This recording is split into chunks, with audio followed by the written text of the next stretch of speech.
Good morning everyone! Welcome back at Santiago Automotive. Next project ng team, isang Ford Ranger. Yes, another 6R80 transmission ito. So far, itong unit na to ay galing ng Quezon Province. So pinik up ng team sa Quezon Province kahapon. Then nandito tayo doing the test drive. Alright, so napansin ko sa unit na to, naka-stuck siya sa third gear. At third gear lang talaga yung gumagana. Okay, so pansinin nyo to, traffic, bitaw tayo ng brake, yan. So hindi siya gumagalaw, di ba? Pero apak tayo ng So kailangan 2,000 RPM pa bago gumalaw yung auto. Alright, tingnan natin kung anong problema nitong Ford Ranger. Okay, so ito sir. So may leak dito. Itong drum na to may leak. So yan, mapapansin mo, tuloy-tuloy pasok ng hangin pero tuloy-tuloy din yung labas. Okay? So ang tawag po sa testing na yan is air check. Or dito para masigurado kung wala bang singaw or may singaw yung sistema. So yung hydraulic leakage, maaaring doon nangyayari.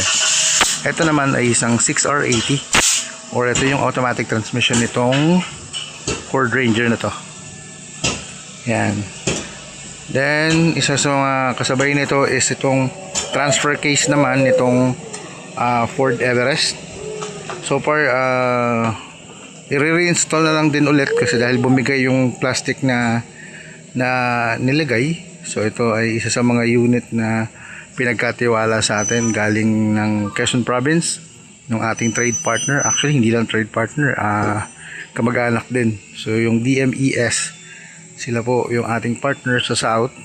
So ito, ayan, so ito yung Ford Everest na tinanggalan natin ng transfer case dahil sa ship shock naman during acceleration. Actually high speed acceleration siya nagkakaroon. Alright, so update kami mga mamature pero ongoing ang mga unit na to. Okay, so ayan, so magre-reassemble ulit dito si Sir Joy. Na nandito, dire-diretso na rin yung rebuild nitong trani ng Ford Ranger.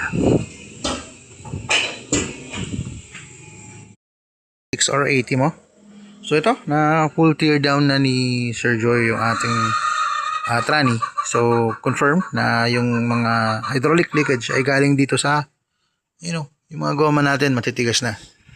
And then ito naman na-update natin sa main housing niya. So tapos na po sa degreasing. Yan, so malinis na po yung lahat ng area. So magpa-final cleaning na lang tayo nito. Tapos diretso tayo ng rebuild. Update tayo sa 6R80. So far nasa halos 20% na si Sir Alan Joy dito. Ayan, so nakasulpak na. Dire-diretso na rin siya sa rebuild nitong 6R80 natin. So ito, so update kami pagka 100% na siya. Tapos salpak sa unit. Update tayo sa Ford Ranger. So as you can see, meron tayong check engine. At sa ating transmission, merong P1636 inductive signature chip communication error. Alright, so yung PCM or yung power control module, yung error niya is dun sa signature chip. Alright, so check natin kung anong gagawin natin sa Ranger nito. Okay, reconfiguration. Ito po yung procedure na ginagawa sa mga unit natin pag may number 1, ECU replacement or relearning after the repair. So ito po yung ginagawa ng ating tropa sa Iggy Works Garage. So ito ay isinasagawa niya via scanner. So ito, nire-reconfigure ni Sir yung ating ECU para maisaayos ulit yung andar ng sasakyan natin.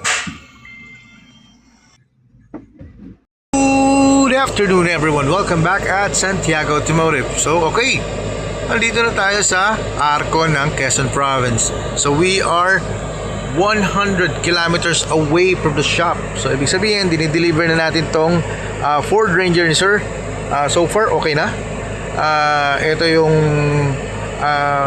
Ford Ranger na naka-stock third na ginawa ng team. So medyo 25 kilometers away na lang tayo sa address ng client. Oh, nga pala, shoutout pala kay Sir Libra Silvestre. Si Sir nga pala yung CEO ng Iggy Works Garage. Alright, sir. Thank you po sa sobrang tindi ng suporta niyo po sa team. Again, this is Ferdinand Santiago. Together with the rest of the team, okay na yung Ford Ranger, oh. Another project done. We are Team Sax at your service. Thank you.